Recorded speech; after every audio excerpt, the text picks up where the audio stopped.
কিয়ামতের দিন আল্লাহ রব্বুল আলামিন একজন মানুষকে ডাকবেন। একজন মানুষকে ডেকে বলবেন, বান্দা, এই যে দেখো, তুমি সারা জীবন যত আমল করেছো সব আমল তোমার এই খাতার মধ্যে লেখা আছে।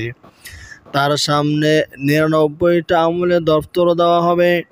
এক একটা দপ্তর এত বড় হবে, এত বড় হবে, তার দৃষ্টি যত দূর যাবে এক একটা দপ্তর তত বড় হবে।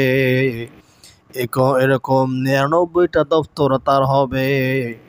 এবার চিন্তা করে দেখুন তার আমলের দপ্তর কত বিশাল, কত বড় হবে।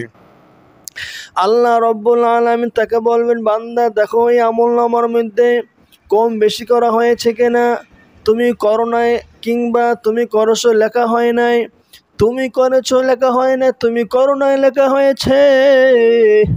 ওই বান্দা তখন বলবে, আল্লাহ না না, আমি যা করেছি তা লেখা হয়েছে, আমি যা করি নাই তা লেখা হয়েছে, এমনও হয় নাই। ওই আমল নামার মধ্যে দেখবে শুধু গুনার গুণা, গুণা আর গুণা। 99টা দপ্তরের সবগুলোর মধ্যে গুনাহ। বান্দা নিরাশ হয়ে যাইবে, জাহান্নামী হয়ে যাইবে। আল্লাহ রব্বুল আলামিন তখন বান্দার হাতে ছোট্ট একটা হালকা কাগজের টুকরা লিখে দিবেন। মোবাইল নাম্বার লিখতে যতটুকু কাগজ লাগে ততটুকু একটা কাগজ তার হাতে দিয়ে দেবেন। আল্লাহ রব্বুল আলামিন বলবেন, বান্দা, এই যে কাগজের টুকরা তোমাকে দিলাম, এই কাগজের টুকরা আর তোমার গুনাহের 99টা দপ্তর দুই পাল্লায় রেখে ওজন করো। আল্লাহ রব্বুল আলামিনের কাছে বান্দা তখন বলবে, ওগো আল্লাহ, 99টা দপ্তর তো অনেক ভারী, অনেক নিচু হয়ে যাবে, আর এই কাগজ তো শূন্যে উড়ে যাবে। আল্লাহ রব্বুল আলামিন বলবেন, বান্দা তুমি মেপে দেখো কি হয়। ওই বান্দা তখন মেপে দেখবে 99টা আমলের দপ্তর এত হালকা হয়ে যাবে, 99টা আমলের দপ্তর এত শূন্যে উড়ে যাবে, উড়ে এদিক সেদিকে পড়ে যাবে। আর ওই ছোট্ট কাগজের টুকরা এত ভারী হবে যে তা নিচে দেবে যাবে। ওই বান্দা তখন বলবে, আল্লাহ, এটা এমন কি কাগজ যে কাগজটার মধ্যে এত ওজন? ছোট্ট একটা কাগজ এত বড় ওজন হইল কিভাবে? আল্লাহ রব্বুল আলামিন তখন বলবেন, বান্দারে, তুমি কাগজটা খুলে দেখো তার মধ্যে কি লেখা রয়েছে।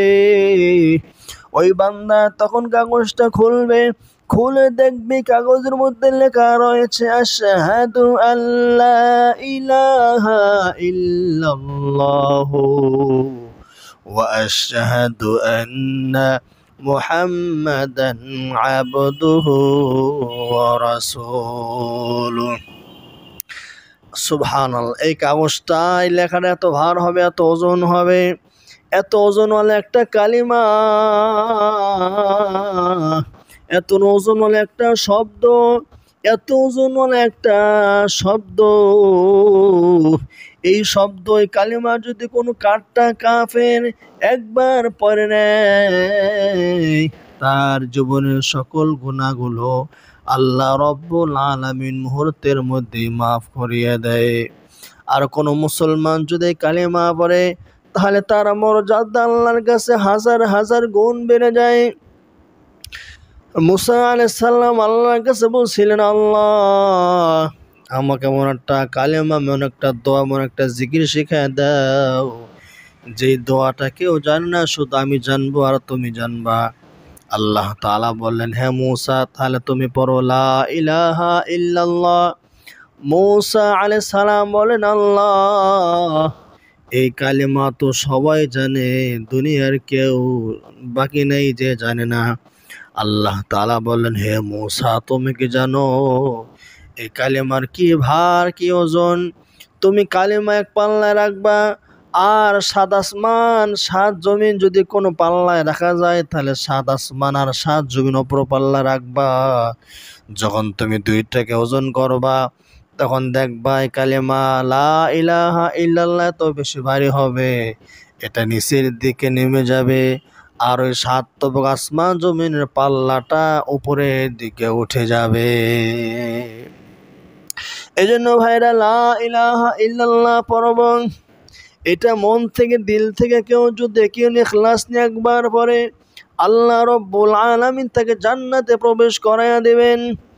আর কেউ যদি এই কালেমাটি দৈনিক 100 বার দিল থেকে মন থেকে পড়িয়া নেয়, আল্লাহ রব্বুল আলামিন কিয়ামতের দিন তাকে পূর্ণিমার তার চেহারাকে পূর্ণিমার চাঁদের মতো ঝলমল ঝলমল করে উঠাইয়া দিবে। এজন্য কালেমা পড়ব। এই কালেমা পড়ব। কালেমা পড়ার আগে এই কালেমাটা দোয়া ইউনূসের মধ্যে রয়েছে, লা ইলাহা ইল্লা আনতা সুবহানাকা ইন্নী কুনতু মিনাজ জালিমিন, লা ইলাহা ইল্লা আনতা সুবহানাকা ইন্নী কুনতু মিনাজ জালিমিন। এই দোয়া ইউনূস যদি পড়া হয় তাহলে গুনাহ মাফ হয়ে যায়।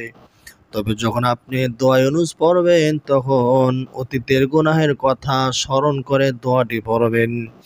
অতীতে গুনাহ করেছেন তার উপর লজ্জিত হয়ে দোয়াটি পড়বেন। অতীতে যত গুনাহ করেছেন তার উপর অনুতপ্ত হয়ে দোয়াটি পড়বেন।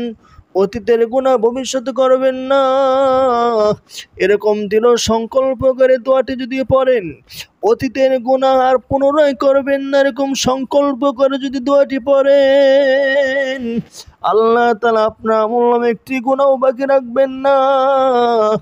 আল্লাহ রব্বুল আলামিন আপনাকে একেবারে নিষ্পাপ শিশুর মতো পুত পবিত্র বানাইয়া দিবে।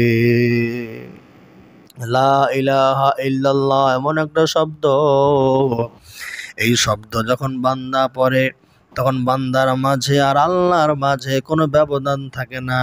আল্লাহ তাআলা বান্দা আর আল্লাহর মাঝের পর্দা সরাইয়া দেয়। আমরা যখন কোনো আমল করি, এই আমলটা প্রথম আসমানে ফেরেশতারা চেক করে, যদি দেখে আমলটা ভালো তাহলে দ্বিতীয় আসমানে পাঠাইয়া দেয়। দ্বিতীয় আসমানে ফেরেশতা চেক করে দেখে, যদি দেখে ভালো তাহলে তৃতীয় আসমানে পাঠাইয়া দেয়। এইভাবে সপ্তম আসমানে ফেরেশতারা আমলটা চেক করে দেখে, যদি ভালো হয় তাহলে আরশ আজিম পর্যন্ত পৌঁছাইয়া দেয়। এরপর কোন কোন আমল এমন হয়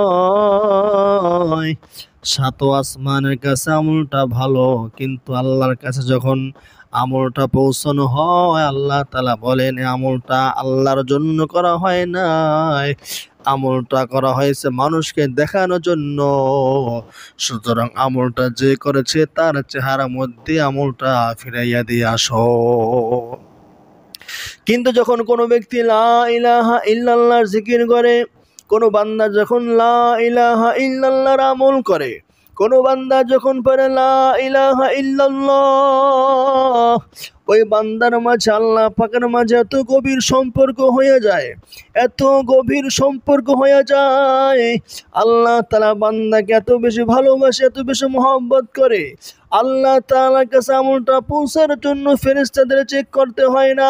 এই আমলটা আল্লাহর কাছে পৌঁছার জন্য কোনো ফেরেশতাকে পর্যবেক্ষণ করতে হয় না। আমলটা সরাসরি ফেরেশতারা আল্লাহ পাকের দরবারে পৌঁছাইয়া দেয়। এই জন্য নবীজি বলছেন পিতা মাতার দোয়া সন্তানের জন্য। আর যখন কোনো বান্দা লা ইলাহা ইল্লাল্লাহ বলে, এই দুইটার মাঝে কোনো পর্দা কোনো ব্যবধান থাকে না।